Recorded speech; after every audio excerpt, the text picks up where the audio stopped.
Hello. Can you guys hear me well? Angela, Ernesto? Yes. Okay, Yes. great. So, this is our first round table. We are a bit nervous. There was a lot of preparation, and I would like to introduce our first guests today. We have Angela and Ernesto and Tim. Tim, who will join us in a few minutes. So Angela, she's a storyteller and content marketing currently at Flow Agency. She built a career turning campaigns into conversations and audience and into collaboration into collaborators. And she just joined us from Budapest. So please be welcome, Angela. I'm very glad that you are here in our first roundtable contributing with this theme about SEO and AI. And Ernesto, he is founder of Structural SEO, that is an e-commerce SEO agency focused on growing non-branded revenue. So Ernesto, he always applies his insights from retrieval research, Google patents, and also scientific single variable testing. And he's also one of our most engaged community members, and we invited him to be on this panel. And we also have Tim Nichols, who will be joining us shortly, right? So please be very welcome today. Thank you guys for accepting this invitation. Thank you for having us, by the way. I've been Yeah. really excited this whole week, and I apologize to everyone that has been around while I've just burst into conversations about AI and storytelling when they don't care. Yeah. Thanks for the invitation. Happy to be here. Okay, great. So I have a question that I would like for all you three to answer. And you guys, this is supposed to be a conversation, a flow conversation. So anyone who wants to jump in, please contribute with your idea. So my first question is actually is based on your course, Angela. If you wanted to start this, in your course, you argue that what makes AI generated content fails isn't grammar or formatting; it's the absence of voice. People are not seeing like authenticity anymore. And SEO imperative has long reordered consistent and keyword saturation over personality. How do you reconcile the pressure to rank with the need to sound unmistakably human? Can authenticity and algorithm optimization truly coexist, or they are fundamentally in tension? Well, first of all, they definitely can coexist. I think that authenticity and algorithmic organization, they're not enemies. Look at them as roommates. One of them wants to stay up and party all night, and then the other one wants to go to bed before dark and wants everyone to keep the music down, turn the televisions off. And I think that there just need to be these boundaries that are set between authenticity and optimization. Like, for example, search, it rewards clarity, usefulness, intent matching, things of that nature. But here's where I think the problem was coming in is that the algorithm never asked for boring. Uh, we kind of over delivered on that ourselves, and that was long before AI came along. Um, if you didn't have an authentic voice before, the issue is that AI is never going to give you one. And I think sometimes that's an expectation of some people. They think that AI is just going to automatically make their voice better. But when you look at this, there are really two layers. You separate what you say from how you say it. And SEO is, in the optimization. We're looking at structure, like I said, keywords, intent. It helps you get found. But when you're talking about authenticity and voice, that's more of a perspective. It's phrasing, it's opinions, it's those real life experiences that there's no way that AI can provide. And that makes people stay, remember, and makes them, trust us, as human beings. But the issue and where the collapse comes in is that some people think that AI can handle both of those layers. And that's just, that's just absolutely not true. But the fits isn't really less AI, it's just more human direction. So the win is technically when you can make those different layers overlap. So authenticity and optimization can coexist, circling back to your question, but only if you stop treating voice as a decoration or a nice to have and you actually include it in your strategy. Great. Do you have anything to add to that, Ernesto? Like, what do you think about Angela's perspective? I think she touched on what's key to me, which is there's different jobs for both. If the problem comes when you go just to one side and don't have a balance.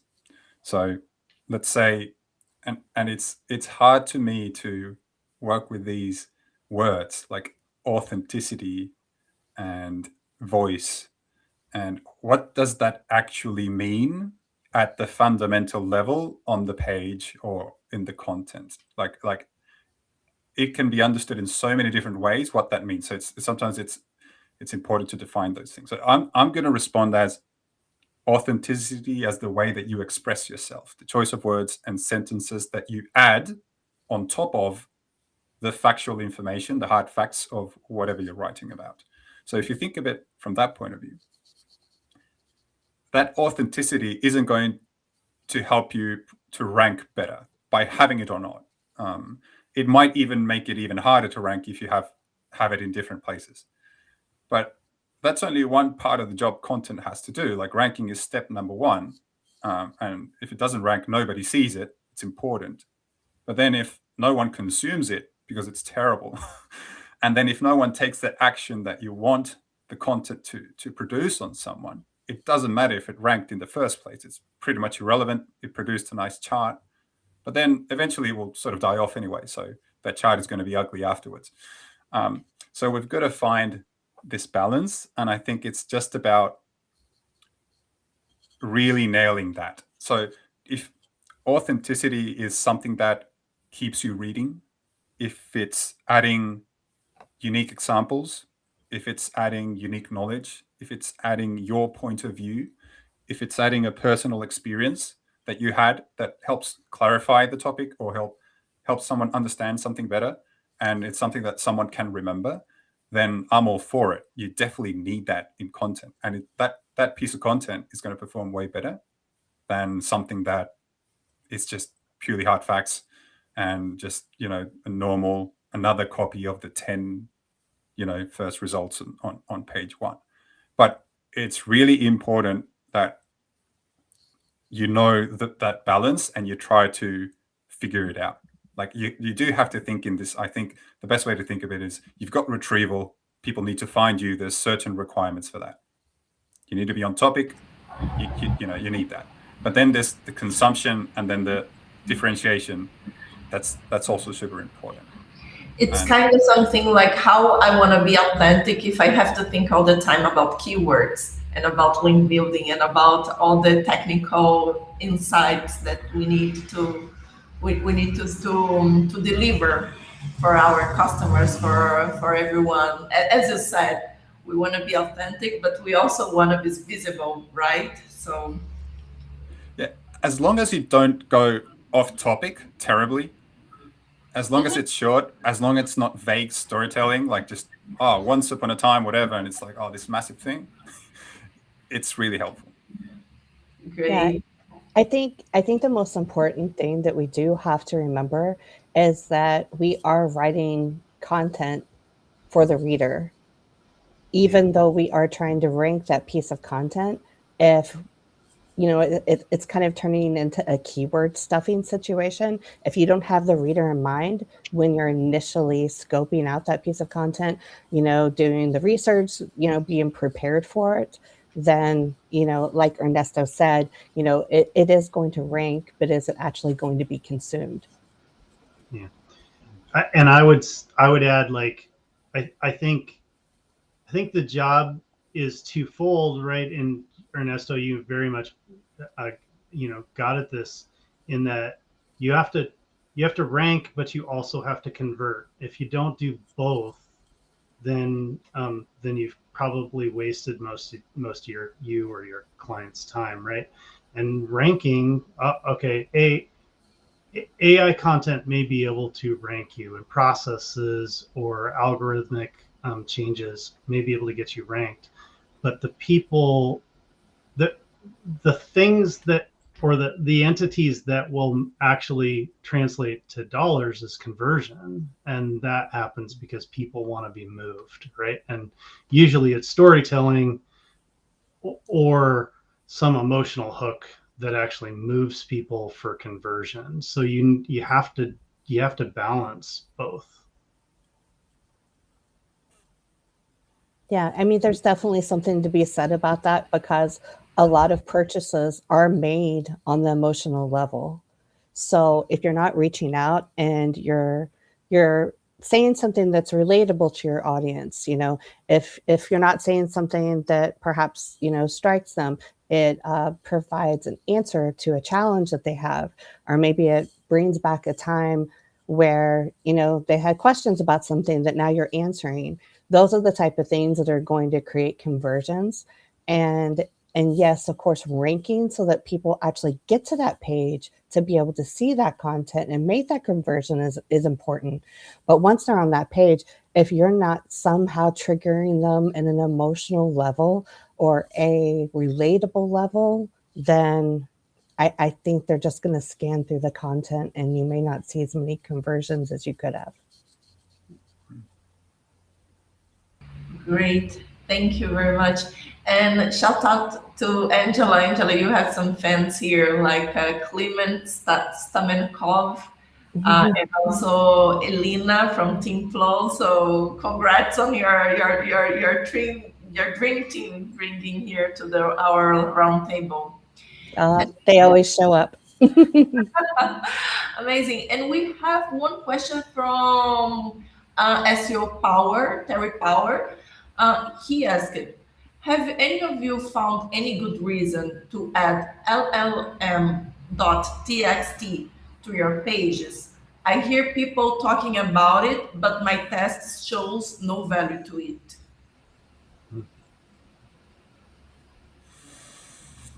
I'll jump in. I don't know.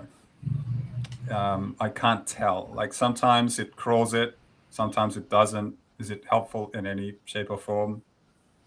It's really hard to tell once you really dig into it. What I do have to say about that is it takes a very small amount of effort. So if you're not sure, you can do it, just because it's such a very, not a time consuming task. From that point of view, you might want to use it, but yeah, I wouldn't sweat about it. Mm-hmm. And I think just to kind of bounce off of that as well, is that I don't like to use the word experimentation, but I think we are doing a lot of that right now. So it's kind of trying to see what works and what doesn't work, because currently we don't have a ton of data to support some of the things, some of the strategies that we're implementing right now. So I think you just have to be a little bold about it and try things. And like Ernesto said, it's not like you're dedicating hours and hours to doing this. So, why not? See what happens. Yeah, just don't bill the client and say it's a really important thing you have to do, and it's the end of the world if you don't know. It's pretty much irrelevant, but maybe it might be something in the future. Maybe you want to have it there because there's a delay between training and then when these things kick in, just for that. But yeah, it's good to always be prepared. Yeah, and I would echo that sentiment of what's the harm in doing it, because it's pretty low effort, and also just add that the models, not just the LLMs, but also the RAG that feeds the models, is changing so rapidly that you The LLM might be important today and not important tomorrow, and important again the next day. And so having it there, since it's a standard, well, you'll benefit on those days that it matters, right? And the rest of the time you haven't lost anything. Great. Thank you guys for the contribution on that topic. And moving on to our next topic, I want to do a parallel between what people were missing, like comparing Blockbuster versus Netflix. This is like for Angela and Tim, looking at business owners who are terrified of losing their authentic brand voice to robots. How do you balance the urgent need to adopt AI quickly so you don't become the next Blockbuster without accidentally stripping the soul and the personality on your company's messaging? Okay, I guess I can jump in. I think fear of change has almost always, throughout all of history, led to irrelevance. So there are two things really that we need to be cautioned about. If you become Blockbuster because you refuse to evolve, then that's definitely a concern. But the other concern is also perhaps adopting AI so aggressively that your brand just automatically turns into everyone else's brand. So the balance isn't really speed versus soul. I think when we're talking about something like this, it's really the answers to who's actually in control, who's directing. Is it you? Is it AI? You've got to build guardrails. You have to include clarity. You have to have real instructions, real examples of your brand, strong human editing. You have to shape the final output. This is not a copy and paste situation that we're dealing with here when we talk about AI. I think it's always it's a very bad, strategy to just pop something into AI, to copy and paste it and drop it into whatever it is that you're using, whether you're writing a guest post or it's LinkedIn or some other social platform. You don't lose your voice because of AI is here also where I think the myth comes in. You lose it because you never actually defined it to begin with. I mean, there are a lot of people out here running around with no voices, long before AI ever came along. And it's not like just because you type in a few prompts, the AI is automatically going to have you writing poetry like Hemingway, or short stories, or things like that. It's not giving you a voice. It's not giving you an edge, and maybe giving you research and information and may help you get started, but it's not going to provide the final output, that you're looking for. And I know I've heard a lot of people talk about like AI stealing your voice. And I kind of chuckle at that because, no number of bots can take away your authenticity and just automatically basically have you sounding like Charlie Brown's parents. That's just not going to happen. So I think what we're looking at here is we can adopt AI quickly, but you have to protect your point of view, that the thing that actually makes you sound like you're a human being who understands what you're talking about, and that you're actually passionate and interested in the topic that you are covering. Angela, I love Charlie Brown's voice. I'm going to be walking around all day with in my brain with wah wah wah wah wah wah. Had to toss it in. I would say I would add on to that in that I built my career on trying to work myself out of jobs, trying to automate myself out of jobs and adapt new technology. And I never lost a job for doing it. What I saw over the course of, the advent of computers, and then the advent of fourth generation languages, and then, all of this tech jargon I'm gonna skip because that's not the audience. But fundamentally, with each one of those things, the people who largely lost their careers or their jobs in those spaces were the ones that didn't adapt. Mm-hmm. That said, there were plenty of businesses in that world that over invested in the new technologies and ran out of money before they made money from the new technologies. So you have to find that balance. As a business owner, you have to find that balance.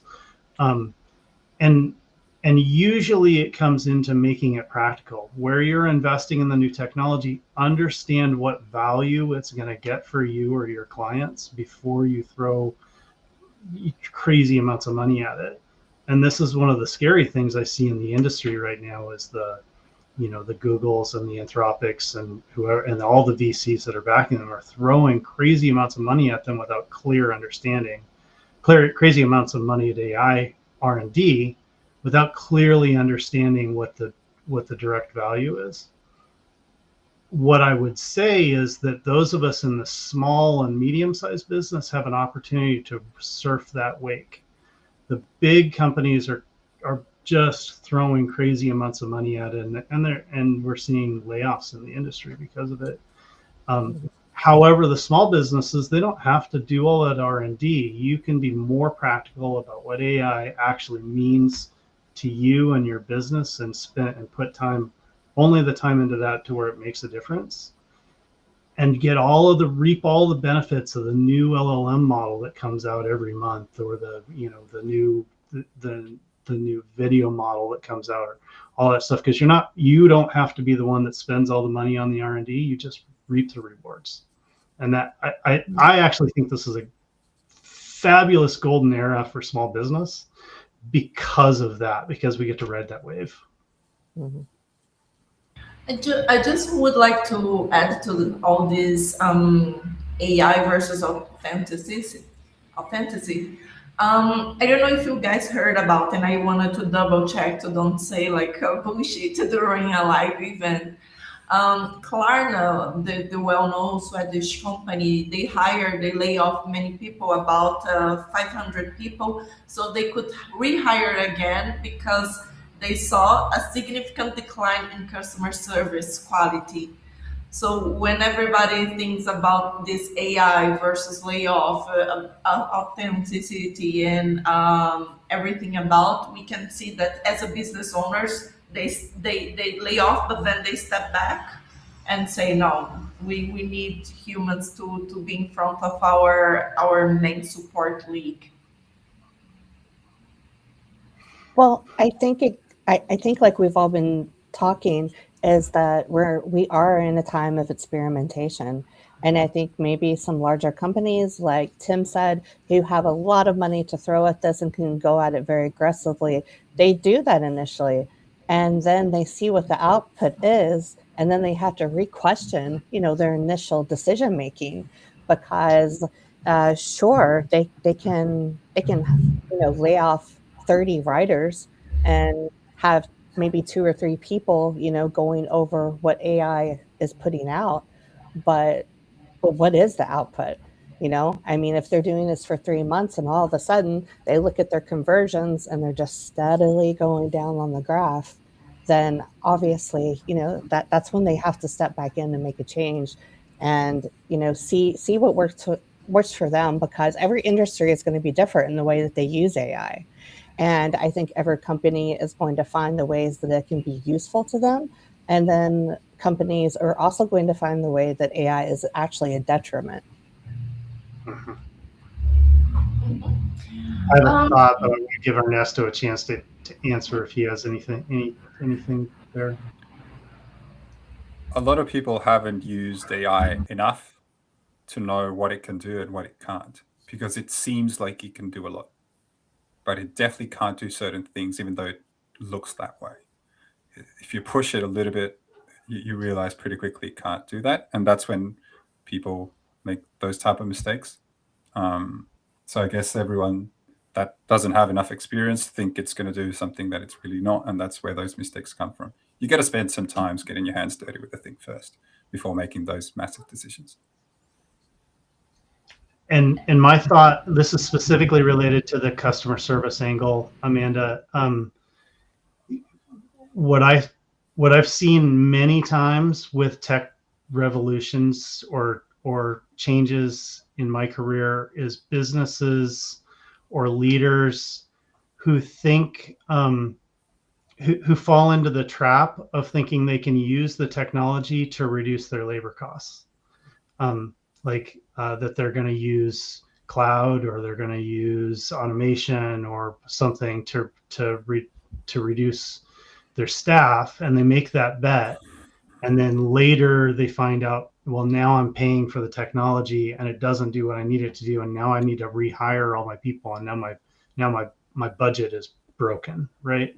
I've seen that so many times.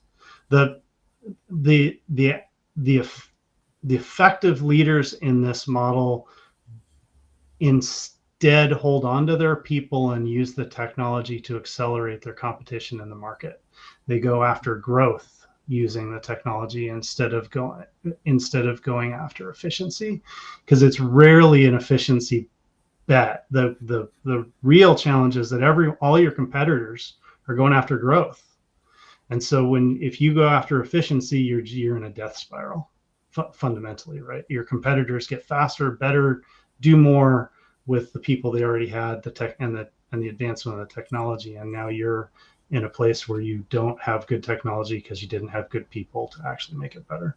So this customer service angle is very similar in the sense of bet on your people first and give them the technology to make it better. Great, Tim. Thank you for your contribution. And Ernesto, I have one question for you. That is from an SEO standpoint. We know Google's involving algorithms increasingly reward the EEAT, experience, expertise, authoritativeness, trustworthiness. Do you think, or what's your opinion about the SEO community catching up to what neuroscience has already proven? And in a world flooded with AI generated content, does demonstrated human experience become the new backlink, the signal that's hardest to fake? What's your perspective on that? So the SEO community isn't one thing. There's many different types of SEOs that have very different beliefs in how SEO works, and that comes from I think the companies from which they work for, which are in very different stages, and the content that they produce at the enterprise level has very different requirements from the content that the local plumber produces. So the SEO community, to treat it as a whole, is sort of impossible, in the sense that they're just so many people with different websites with different goals and working under different conditions. But in general, the fact that we know that humans resonate with content more or less, depending if there's a storytelling element to it, and they remember more, and they're more likely to take action and do something about it. That is something that's definitely not embedded in the SEO community, and it might be sort of forced to in a certain way, as the problem with AI is it produces the same patterns of words and sentences, and that's extremely easy to not only to. I'm not even concerned about Google knowing it's AI content. I think that's not that hard to do.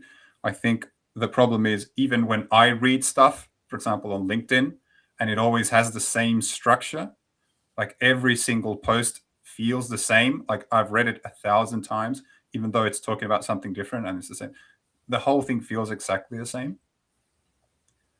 That's when this sort of human element and your personal experience and your personal knowledge and your personal context, breaking up this thing and sort of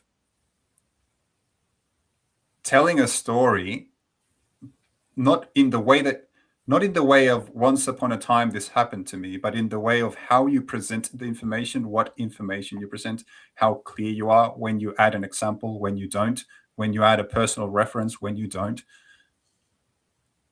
that's a form of incorporating storytelling in the sense that that will help the content be consumed. It will help trigger the action that you want. I think that is going to be the difference between content that is interchangeable and content that isn't. So we do have to move forward in that way, but we can't sacrifice clarity and understanding of the topic. That's always where I go back to. And I'm answering purely from a, if you would call it, SEO content. Because if you're talking about thought leadership, like a newsletter or something like that, you subscribe to that not just because you want to know the words that are said, it's how they are said. So that's where the voice and the storytelling and how this person communicates is a massive part of the value and the reason why you subscribe. If it's a social media post, or if it's something that is going to be evaluated by a interest-based algorithm where engagement is key, then it's a different thing, because then you've really got to lean on heavy onto the other stuff. Although obviously it still has to be clear what it is about. But when it comes to SEO, we have a retrieval layer. We can't forget about it, and it has to be part of the equation. And you just got to be very careful of not disturbing. And else that you said that we subscribe to a newsletter not only because of what they write, but because how they write. We can even relate not only to our to SEO or the actual content creation, but always newspapers, like their branding. It become like you knew newspaper X was good only for reading news, and newspaper Y was good for reading entrepreneurial expertise. So if we look back, this has been doing since, I don't know, the creation of the media. Like, what are your perspective on that?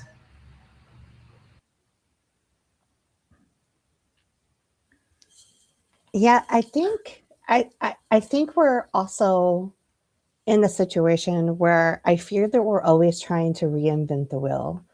That even though, of course, AI has come in and, for lack of a better word, has been a very big disruptor, we've always come across, challenges that have caused us to pivot, to do different things, because of what we're seeing out there.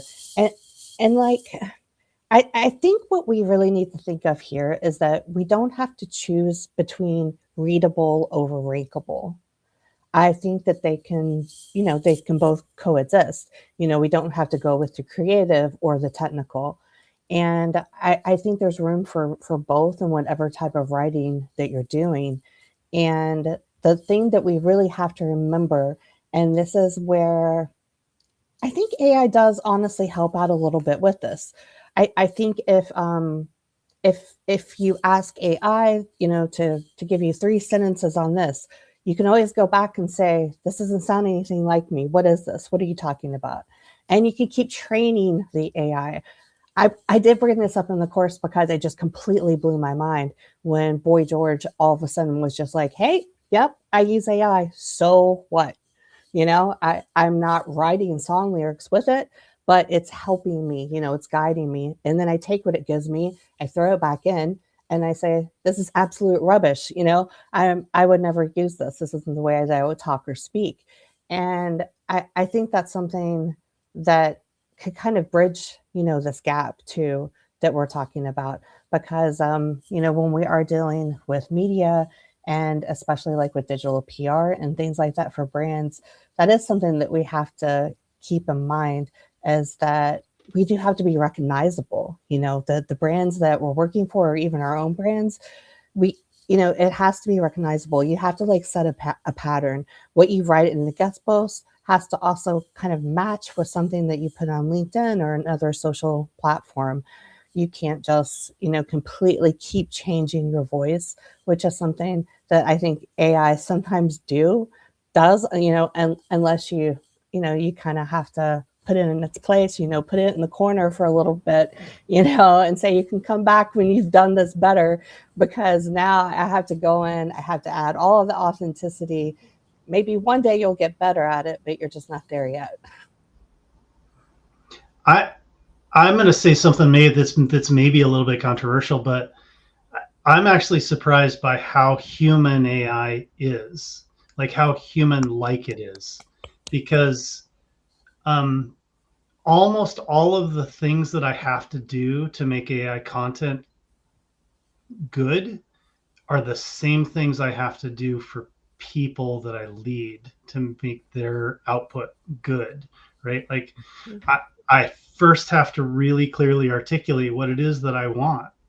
Maybe that's, if it's copywriting, maybe that's voice and length and and audience and reading level, like all of that stuff I would articulate to a copywriter if I very specifically knew what I wanted. In code, it's the same thing. If I articulate what I want the code to look like, I have to articulate what the outcome is. And then I have to have a review process. Like, I think we sometimes hold AI to a standard as if it was a deterministic system. Like, hey, I'm going to tell it to do a thing and I expect it to give me perfection, which we don't do. We sometimes do for people, but it doesn't work out well. We also can't do that for AI. We have to, like, all of these same processes that we've created for teams to work together, which usually look like, defining the problem, assigning meaningful pieces of work that aren't overly big, creating some review process, having a more senior person review that content, and then edit it, and then move that through to some final. You have to do the same thing with AI. It all looks basically the same, which makes me look at it and go, "Wow, this is amazingly human-like," right? So Yeah, I think that you can see that in the differences, like between, let's say we're talking about ChatGPT, the way one person's ChatGPT may perform against another's. For example, I think the other day when we were traveling, my husband was like looking up things to do in Bucharest, and it gave him like these very simple answers. But of course it was tied to him. He likes to play poker. It was telling him where to go play poker, just immediately without him even asking that particular question. But when it came to me and I asked it, it almost wrote a book for me. It was in such beautiful, flowery language because, I constantly am telling it, write better. You can do better. I'm like cheering my chat GPT on, you got it in you, you can do it. But you can see that difference. You can see where things are emerging, differently, of course, based upon the person who's working with that particular GPT, but also, like you said, sometimes it surprises you. It's so human, and it remembers something that you put in 3 months ago.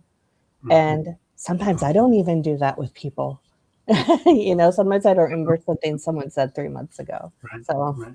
so yeah, there are those moments that are surprising.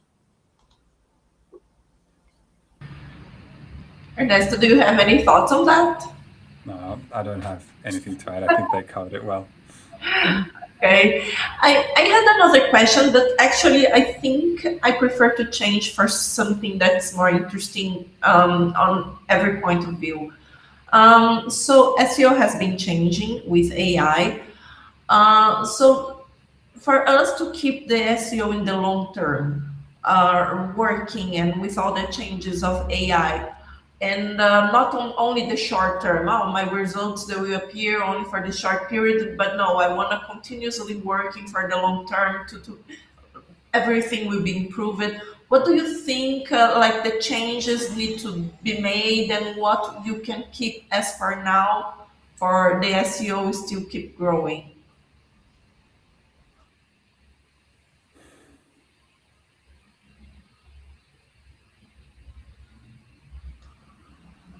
Angela, you want to jump in? Yeah, I can. I do think that just to keep growing, we honestly just need to learn from our mistakes. We need to learn from our wins. We need to be creating our own data as we go along because, like I said, there's not a lot that exists, and what works for you may not work for someone else. and it's being used in different industries and even in different roles within that same industry. So I think we're really like creating our own handbooks right now. And definitely we can learn from other people, we can read other guides, we can watch other roundtable discussions just like this one. But when it comes down to it, I think we're like taking a little bit here from this, and then we're taking a little bit over here, and we're creating our own puzzle. We don't have the box with the picture on it, that we're trying to build the puzzle, too. So we don't have that guide, and we're not trying to create a park landscape. We're not trying to create a big picture of a Disney World castle. We have no idea what it is the puzzle is that we're creating. All we know is that, we're taking pieces, we're putting it together, and hopefully at some point, it's all going to click into place the way a puzzle should.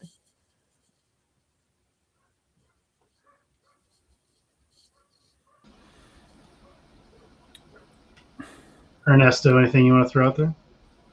Yeah, I'm just thinking a little bit. You want to go ahead, Tim? You got something to say? Sure. What I'm going to say is hopefully a little bit inspirational. Like I would just say, don't be afraid of AI, because the what I love about SEO, and I've kind of like weaved part of my career in and out of SEO kind of over my years at times, but never been directly operating in that as an SEO. But what I see is that the industry is constantly changing, and so the folks who have been successful over their careers in SEO, their core values are resilience and adaptability. It's not necessarily knowing any given technology, because the technology has changed so much over the years. But because of that, there is a natural constant competitiveness in SEO. You have to have that like drive to want to learn what the new technology is and keep moving and stick with it even when you have some ups and downs. And I think that's actually a really fun part of SEO, right? Is that it's not the same from month to month, and so you can really have fun with it because you can keep learning. Yeah, quickly, one thing that I've already seen is that when it comes to AI, we've already moved from panic to partnership. And I think that's very important, because I know initially we were all friggin' terrified of AI. And now we're, working with it like it's our coworker down the hall, and I think that's a big positive move already. So who knows what the future holds. Yeah, I would add a angle that maybe has to do with the pure work that maybe SEOs do and the content that they create and how they create it. I think the continuation of AI is inevitable, like it's sort of not going away. And it's not just as a tool that it's going to keep evolving and helping you be more productive or do things faster or whatever you want to use it for, but it's changing the search results quite a bit. It's very uncertain how search results are going to look like. I'm even doing research on something that Google is trying to do, which is not only create a generated answer by AI from current rankings, but how to produce the rankings themselves with an AI, with the same next token prediction, producing the ranking results, and maybe then on top of that, creating a generated answer. So it is moving in that direction. They're making serious investments in that. So having said that, I think that successful SEOs will adapt, as Tim said, and to give some practical advice, I think it is the time to really look into semantics, because these things are language models. They understand better what words mean. And historically, the problem with semantics and why keyword density was such a big thing and all that is because those are very cheap algorithms to run, and all the other ones are more expensive. Imagine trying to code something that understands language. It's very, very hard, but these things start solving this problem, and they're getting more efficient every time. So the relationships, it's not only going to be important what you write about, but how you write about it. And it is the time, if you haven't already, to move 100% into entities, to move 100% into how you say things and not just what you're targeting. I think that's the way to go if you haven't started already. Great, thank you. I would like to ask, well, if maybe for some of you this was already like an advice, which advice you would give to someone who is just starting to use as AI and SEO, and also for clients who want to hire you, like what are the tips you would like to give them that like, oh, if I implement this, your work will perform better? For once, I think I can be quick and simple. Don't be afraid of AI, and make sure that you're always in a situation to where you're directing AI, because if you're not, then AI is going to direct you. I would say, I'll try and keep it simple too, but I would say move beyond the chatbot.